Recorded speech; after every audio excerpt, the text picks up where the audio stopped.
नमस्कार। Loud India TV पर आपका स्वागत है। हमारे साथ साथ हैं प्रसिद्ध विचारक और एक सक्रिय विचारक श्री अखिलेंद्र प्रताप सिंह जी। अखिलेंद्र जी, एक सवाल चारों तरफ खड़ा हुआ है आरक्षण को लेकर के, और सुप्रीम कोर्ट की जिस तरह से इसके ऊपर टिप्पणी आई है और जिस तरीके से संघ इसको ले रहा है या राजनीतिक दल इसको ले रहे हैं, उसका थोड़ा-सा विश्लेषण करना चाहिए और क्या सही है, क्या गलत है, ये थोड़ा-सा बतलाइए, क्योंकि आप इसके विशेषज्ञों में हैं और आपने इसके लिए युद्ध भी लड़ा है। आज मैंने एक प्रोग्राम में कहा है कि वीपी सिंह ने जब आरक्षण की योजना बनाई थी, तो उसमें 10% आरक्षण उन्होंने निम्न आय वालों के लिए सुरक्षित रखा था, खासकर सवर्णों के लिए। और वो पीएमओ में प्रस्ताव पड़ा था, मोदी ने उसी को अभी लागू किया है, बिना वीपी सिंह को श्रेय दिए हुए। अब जो सुप्रीम कोर्ट का फैसला आया है, या जिस तरीके से इसको लोग देश में इसके ऊपर बहस हो रही है, आप इसको किस रूप में देखते हैं? देखिए, ये जो गरीब तबकों के लिए ये जो बातें हो रही हैं, इसमें मुझे नहीं लगता है कि सवर्ण जातियों को और महज सवर्ण की बात नहीं है, जो सामान्य कैटेगरी के लोग हैं, क्योंकि इस आरक्षण में आपके जाट भी हैं, मराठे भी हैं, मुसलमानों में भी जो अपर लेयर मुसलमानों का है वो भी है, सीरियन क्रिश्चियंस भी है। इस 10% में नॉन ओबीसी, एससी, एसटी छोड़ के जितने भी इस तरह के समूह हैं जिनको आरक्षण का लाभ नहीं मिला था, उन्हें 10% का आरक्षण दिया गया है। जी। सब्सटैंशियली इसमें मैं समझता हूं कि 8 लाख की जो आयु सीमा तय हुई है, तो अधिकांश जो इन समूहों की के लड़के हैं, करीब करीब सब इसमें आ जाएंगे। बहुत ही रेयर एमंग रेयरेस्ट में ही कुछ लोग छटेंगे। जी। तो यह कोई सब्सटेंस में बहुत फायदा पहुंचाएगा जो non OBC, ST, SC category के स्टूडेंट हैं, यूथ हैं, ऐसा मुझे नहीं लगता है। लेकिन एक बात जरूर है कि भारतीय जनता पार्टी ने जब इसे लागू किया, तो भाजपा को लोग मान के चल रहे थे कि भाई भारतीय जनता पार्टी तो बेसिकली एक ऐसी व्यवस्था की पक्षधर है जिसमें वर्णीय श्रेष्ठता तो रहेगी ही। जो संप्रभु जातियां रही हैं उनको फायदा मिलेगा ही, इसलिए भारतीय जनता पार्टी के निर्णय को लेके उतना लोग वोकल नहीं थे। अच्छा, उस दौर में जितनी बातें हो रही थी, अमूमन लोग ये मान रहे थे कि सुप्रीम कोर्ट में जाएगा तो ये खारिज ही हो जाएगा। जी। लेकिन अब जब सुप्रीम कोर्ट ने ये फैसला किया कि इकोनॉमिक आधार पर भी आरक्षण टेनेबल है, तो इस पर शोर ज्यादा है, ज्यादा उन समूहों द्वारा है जो किसी संगठित राजनीतिक दल के नहीं है। अदरवाइज अगर डीएमके को देखा जाए, तो डीएमके के अलावा जितने भी अन्य राजनीतिक दल हैं, सबों ने ही ईडब्ल्यूएस का समर्थन किया। और बहुत जी। लोग अपने ढंग से उसको कह रहे हैं कि भाई ये तो हमारी ही बात थी, कांग्रेस कह रही है, हम लोग भी सोचते थे। यह बात सही है कि विश्वनाथ प्रताप ने एक बहुत कुछ कर्पूरी जी वाले भी फार्मूले के बारे में उनके डेलिबरेशंस थे। जी। महिलाओं को भी आरक्षण का प्रश्न आए, तो जिस ढंग से उन्होंने उस समय लागू किया, उस समय एक अनस्टेबल पॉलिटिकल कंडीशन थी। तो जी। अब वह तो एक अलग ही विषय है। लेकिन यह बात सही है कि इस समय कोई भी राजनीतिक दल इसका विरोध नहीं कर रहा है, जी। क्योंकि यह जो प्रश्न है वो सबसे सहमति है। और इसलिए कुछ लोग बुद्धिजीवी या सामाजिक समूह के लोग बोल रहे हैं उसका उतना महत्व नहीं आ रहा। जी। देखिए, एक बात मैं ये कहूंगा कि इस सवाल पर यह बात तो सोचनी ही होगी कि जो लोग यह महसूस करते हैं कि सुपरा पोजीशन है जुडिशरी की, सुप्रीम कोर्ट की, वो लोग ये बात भूल जाते हैं कि आफ्टर ऑल सुप्रीम कोर्ट को भी यह एक सिस्टम चलाना है जहां उनकी एग्जीक्यूटिव कमिटी खड़ी हो रही है, जहां उनका लेजिस्लेटिव बॉडी खड़ी हो रही है, जहां कैबिनेट खड़ी हो रही है, उससे आम तौर पर जहां कोई उनका वजूद संकट में न आए तो जुडिशरी उसमें बहुत डिफर करेगी। अमूमन ऐसा होता नहीं है, जी। लार्जर कंटेक्स्ट में जुडिशरी भी जाती है। जी। और अभी जो हमारी सुप्रीम कोर्ट की पोजीशन है वो एक पंचायती भाव लेकर के अपना निर्णय सुना रही। जी। वो यह कहती है कि भाई इतना परसेंट अगर आपने एसटी एससी ओबीसी को दिया है तो 10% अदर क्लासेस के लोगों को दे देंगे तो कौन सा पहाड़ टूट जाएगा। जैसे उन्होंने बाबरी मस्जिद वाले में कहा, जी। कोई खास तर्क नहीं दे पाए तो बोले भाई ये यहाँ ये लोग बना ले, इनको 5 एकड़ जमीन दूसरी जगह दे दो। तो जी। उसमें लॉ क्या इन्वॉल्व है, क्या स्टेक में है, जुडिशरी अब उस पर उतना विचार नहीं करती जितना ओवरऑल जो पॉलिटी में चेंज हो रहा है, उनके जो जो अभी क्लासेस रूल कर रहे हैं उनके ही विजडम को जुडिशरी रिफ्लेक्ट करती। तो जी। वो लोग ज्यादा आहत हो रहे हैं इन प्रश्नों पर, जो जी। ऐसा महसूस करते हैं कि अरे ये जुडिशरी ने कैसे कर दिया। तो अब फिर जुडिशरी को लेकर के आप बहुत सारा भ्रम पैदा किए हुए हैं तो भ्रम आपका टूट रहा है। नहीं तो इसी जुडिशरी में, इसी दौर में लोकतंत्र को चारों तरफ से ब्लैक लॉस से जो बांध दिया गया है, इनोसेंट लोग 4-4 साल से जेल में हैं, जिनका एक सोशल डायमेंशन था, इमिनेंस था। तो अब आनंद तेल तुमटे हो चाहे गौतम नवलखा हो, जैसे लोग सभी जानते हैं कि इनका कोई प्रामाणिक ढंग से यह नहीं कह सकता है कि ये किसी अतिवाद के पक्ष में खड़े होकर किसी को उकसाए हैं। जी। बावजूद इसके आज वो जेल में है, सुप्रीम कोर्ट कुछ नहीं कर रही है। कश्मीर की स्थिति देखिए, कैसे वहां के बेसिक सवाल को सुप्रीम कोर्ट एड्रेस नहीं कर रही है, कैसे जितने ब्लैक लॉज बने हुए हैं उसको सुप्रीम कोर्ट नहीं कर रही है।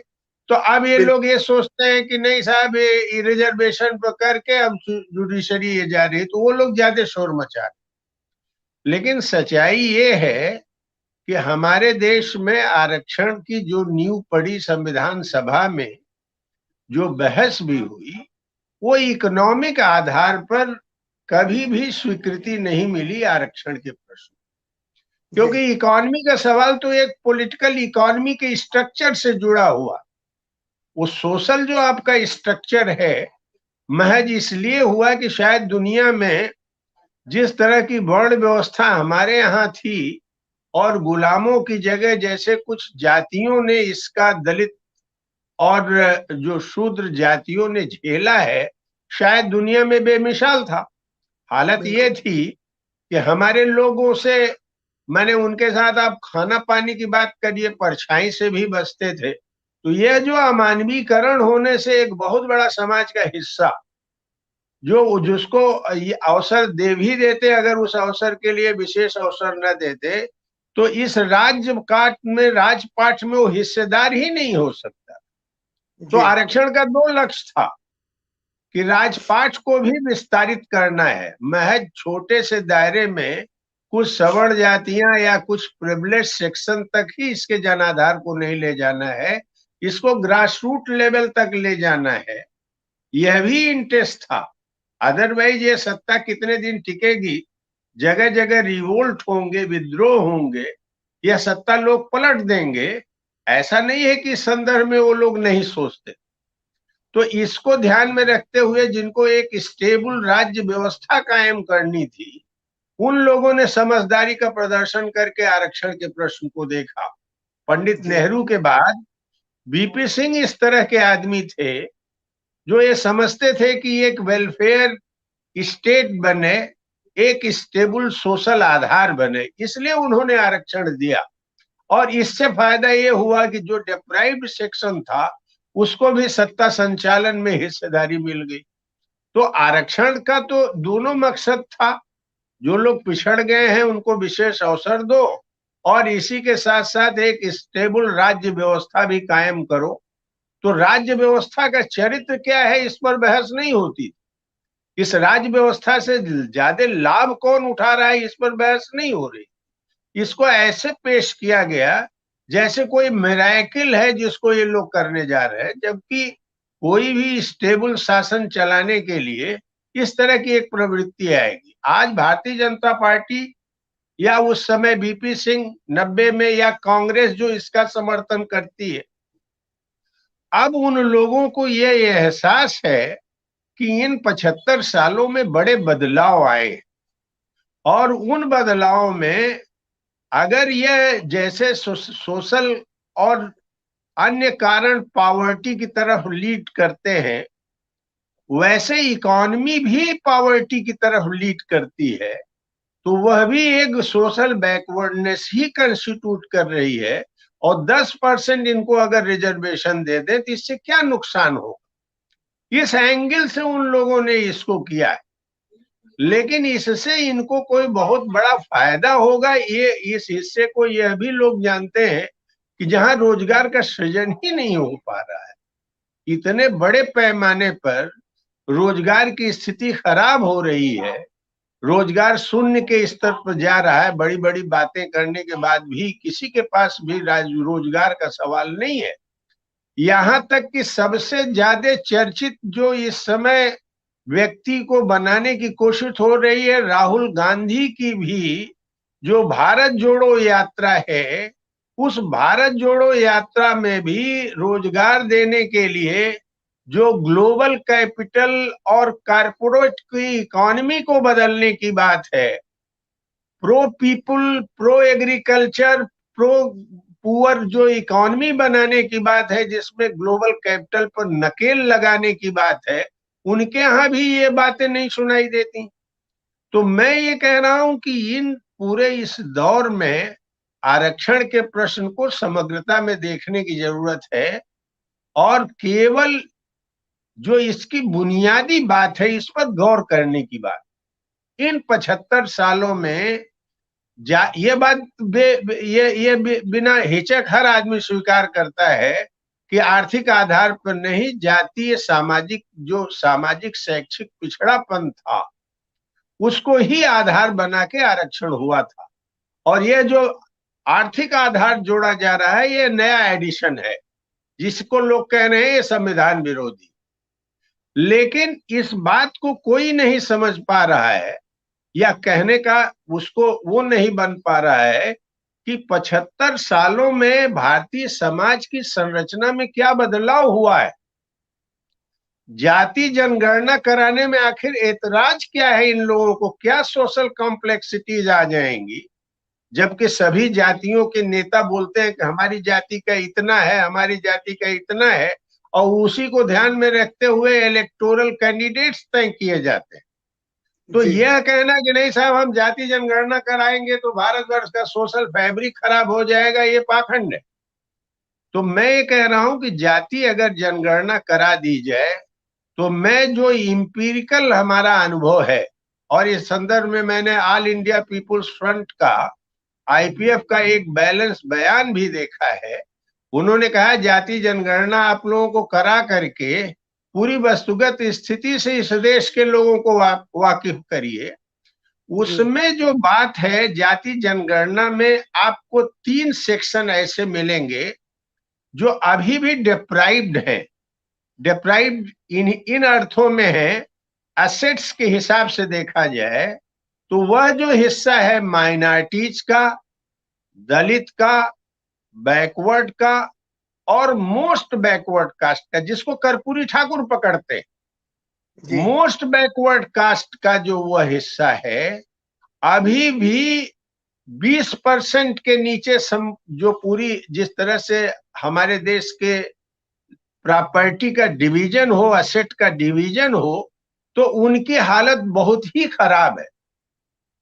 अपर लेयर के पास 40% से ज्यादा है, और जो राइजिंग बैकवर्ड कास्ट है वह भी 37% उसके पास यह एसेट है। तो यह तो एक सच्चाई है कि अगर जो most wretched section of society अभी आप कहिए, तो आज भी वो आदिवासी है, आज भी वो दलित है, आज भी वो अति पिछड़ा है। इनको विशेष अवसर देने की स्थिति अब आ गई, और इस प्रश्न पर मैं देख रहा हूं कोई वोकल नहीं होता है। क्यों? क्योंकि उनका प्रतिनिधित्व तो बहुत राजनीतिक तौर पर मायने नहीं रखता है। छिटपुट कुछ जी संगठन है जो कभी बीजेपी से बार्गेन कर लेंगे, कभी सपा से बार्गेन कर लेंगे, कभी इस दल से कर लेंगे, उस दल से कर लेंगे। लेकिन अगर जाति जनगणना करा दी जाए तो स्पष्ट हो जाएगा कि स्टेट स्ट्रक्चर में इनका प्रॉपर रिप्रेजेंटेशन नहीं हुआ है। और जी इकोनॉमिकली, सोशली, कल्चरली, एजुकेशनली यही सेक्शन है जो मोस्ट अफेक्टेड सेक्शन है, जो हमारा सोशल आर्डर है, जो ग्लोबल कैपिटल का इकोनॉमिक आर्डर है, जो पॉलिटिकल डोमिनेंस है, उसमें ये सबसे ज्यादा पिछड़ा है। इसलिए मैं कहता हूं कि जोर दिया जाना चाहिए, जाति जनगणना करा के इन तबकों के को विशेष अवसर पर विचार करना चाहिए। और जिन लोगों ने, जिन ताकतों ने अगर इसको उठाना है, तो मेरा ये मानना है, लेफ्ट पार्टी से भी मैं कह रहा हूं कि केवल ये बहस कर देना, जैसे एमएल है वो कहता है कि नहीं साहब ये संविधान विरोधी है, सीपीएम कहती है कि नहीं साहब ये ईडब्ल्यूएस विरोधी हम नहीं है। तो मैंने दोनों छोर पर खड़े होने की जगह ज्यादा जरूरी है एक समवेत स्वर में कहा जाए कि जाति जनगणना कराई जाए, पहली बात। और दूसरी बात, यह जो सेक्शन है अभी भी मार्जिनल है, आर्थिक तौर पर, शैक्षिक तौर पर, सामाजिक तौर पर, जिसको आदिवासी एसटी कहते हैं, एससी कहते हैं, और अत्यंत पिछड़ा वर्ग कहते हैं, इन तबकों के लिए एक विशेष आरक्षण की व्यवस्था होनी चाहिए। अदरवाइज आप अगर 10% में इन लोगों को हटा के जो जिनको मिलता है, अन्य लोगों को लाके पंचायती ढंग से इसको हल करना चाहेंगे, तो यह आरक्षण सबको संतुष्ट नहीं कर पाएगा। बेहतर हो 10 लाख, जब आपने 10% रखा तो 10% में अन्य जातियों के लोगों को भी उसमें जाने दीजिए, काहे एसटी एससी ओबीसी को उससे आपने माइनस कर दिया है। लेकिन मैं कह रहा हूं कि politically, as a political activist, मैं जिस सवाल पर सबसे ज्यादा जोर देना चाहता हूं संतोष जी, वह यह जोर देना चाहता हूं कि जो सोसाइटी का डिप्राइव्ड हिस्सा है, जो आजादी के पहले भी था, आज भी है, वह ट्राइबल है, वह एससी है, वह मोस्ट बैकवर्ड कास्ट है। इनके विशेष प्रावधान की जरूरत है ताकि इनकी भी हिस्सेदारी बढ़ सके और वह भी देश के निर्माण में अपनी बड़ी भूमिका निभा सके। अखिलेश जी, एक सवाल मेरे दिमाग में आपकी बात सुनते हुए आ रहा है कि इतना महत्वपूर्ण फैसला हो और आपने जो इसके विभिन्न पहलू बताए, इस चीज को लेकर के देश के समाचार माध्यमों में, न्यूज चैनल्स में और अखबारों में जो सार्थक बहस होनी चाहिए वो क्यों नहीं हो रही है? देखिए, इसमें दो प्रश्न मैं और कह दूं। सार्थक बहस इसलिए नहीं होना चाहता है कि गरीब गुरबे के बारे में सार्थक बहस देश में नहीं होनी बंद हो गई है। लोग केवल जीडीपी की बात करते हैं, लोग विदेशी निवेश की बात करते हैं, लोग केवल बड़ी बड़ी टेक्नोलॉजी की बात करते हैं। गरीब गुरबे की अर्थव्यवस्था कैसे सुधरे, उसकी सामाजिक हैसियत कैसे बढ़े, इस पर बात नहीं करते।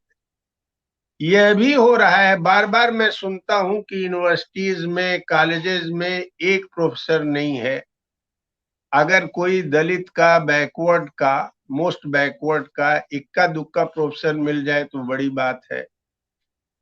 जुडिशरी में उनकी हिस्सेदारी नहीं है। तो मैं एजुकेशनल पैटर्न पर हमने जो अध्ययन किया है, चूंकि यूनिवर्सिटी के साथ हमारा ऑर्गेनिक रिलेशन रहा है, तो मैं यह कह सकता हूं कि यहाँ सब बहुत बड़ी समस्या है इसे लागू कराने की। जैसे आप समझते हैं कि जब यह व्यवस्था दी गई है कि इतना इतना परसेंट ओबीसी का, इतना एसटी एससी का, इतना इनके लिए रिजर्व है, तब जब इसका एडवर्टीजमेंट होता है तो उस एडवर्टीजमेंट के बाद जो लोग शरीक होते हैं समाज के उपेक्षित तबकों से, वो इंटरव्यू में छांट दिए जाते हैं। क्यों? क्योंकि इंटरव्यू में लिखा हुआ है एलिजिबल नहीं है, not found suitable. Not found suitable की परिस्थिति में अर्जुन सिंह वगैरह ने क्या विजुलाइज किया था? उन लोगों का विजुलाइजेशन ये था कि पहली बार अगर नहीं वो मिले तो दूसरी बार फिर एडवर्टीजमेंट कराई, दूसरी बार नहीं मिल पाते हैं तीसरी बार एडवर्टीजमेंट कराई। तो इसका मतलब है कि आप अगर विशेष अवसर दे रहे हैं तो विशेष अवसर का जो आप कानून बना रहे हैं वह लागू हो रहा है कि नहीं लागू हो रहा है, इस पर भी ध्यान देने की जरूरत है। दूसरा जो सवाल है, इसके साथ साथ अगर आप चाहते हैं कि लोग कंपटीशन में भी उनको विशेष मौका मिले, तो उनको मैटेरियली इस लायक बनाइए भी कि वो भी compete कर सके। भाई बहुत सारे अंतर विरोध है ना। जैसे गांव बनाम शहर को देख लिए, गांव का लड़का उतना कंप्यूटर हैंडलिंग में कहाँ एक्सपर्ट है जो शहर के लोग हो। हमारे देश में क्षेत्रीय असंतुलन, हमारे देश में केवल सामाजिक और केवल शैक्षिक ही नहीं, बहुत सारे अन्य असंतुलन है। इन सब असंतुलनों को ध्यान में रखते हुए उनके शिक्षण की क्या व्यवस्था हो, पढ़ाई लिखाई की क्या व्यवस्था हो, ताकि उनको लेवल प्लेइंग ग्राउंड मिल सके, इस दिशा में भी काम हो। ये होता ही नहीं। ओवरऑल कोई सब प्लान बना के आदिवासियों को, दलितों को, अति पिछड़ों को डेवलप कराया जाए और लेवल प्लेइंग फील्ड बनाने के लिए आरक्षण के साथ साथ उनको अन्य प्रिविलेजेस भी दिए जाएं, इस पर कोई कोहेसिव प्लानिंग नहीं है।